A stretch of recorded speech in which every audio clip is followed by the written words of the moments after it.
Hey everybody, Lewis here. So I'm sitting in my office and it's Thursday and I haven't had any customers today. It is what it is, business is very slow. But I figured I'm going to tell a story that came to mind when I used to work for Iatse in New York, Iatse Local 1, the Stagehands Union. One time they sent me out to work at the Queen Latifah show. So I show up to Queen Latifah and, there was a specific job that I had to do while they were filming. And I had to do a lot of other stuff. Stagehands have to do a lot of things at a show. But this particular day, while they were filming, my job was to stand behind the set and make sure that the door would stay open for the cameraman and Queen Latifah. When Queen Latifah would walk in, following, I think maybe some guest or something, I would have to open the door for her and the cameraman. And, it was an important thing because they're filming for a television show.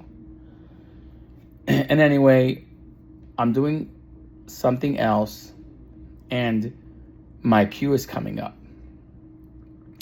And beforehand, LL Cool J was standing in front of a mirror admiring himself.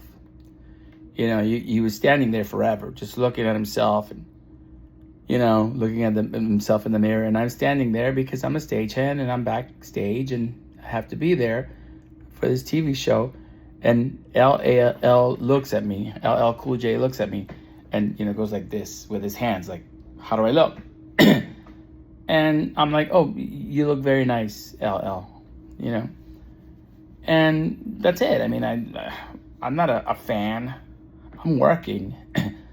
I'm not going to kiss his butt, So I guess that must have rubbed him the wrong way or something. Because later on, when I had to come hold the door open for Queen Latifah, I'm standing there. Actually, I'm rushing to go open the door backstage, and LL Cool J is standing in my way with some guy that he was with, some guy that he probably worked with or something. And I say, excuse me, gentlemen. And they just looked at me and didn't even move. They didn't care. LLJ was like, I'm not going to move. He didn't say that. That's just his face. So, I have to get to my cue.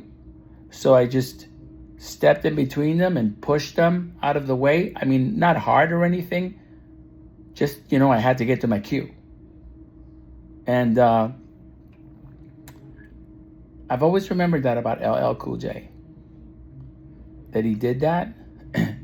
And who knows, if I hadn't gotten to my cue, I probably, I would have been reprimanded or maybe fired or whatever, or gotten like something negative. I just want to say that wasn't very cool, LL. You were a millionaire. You were a famous rapper. You were a famous person. And I was a young stagehand working in New York City for your friend, Queen Latifah. And you were basically a jerk. You were a jerk. And I want to say now that I don't appreciate it, and that wasn't very cool, Mr. LL Cool J.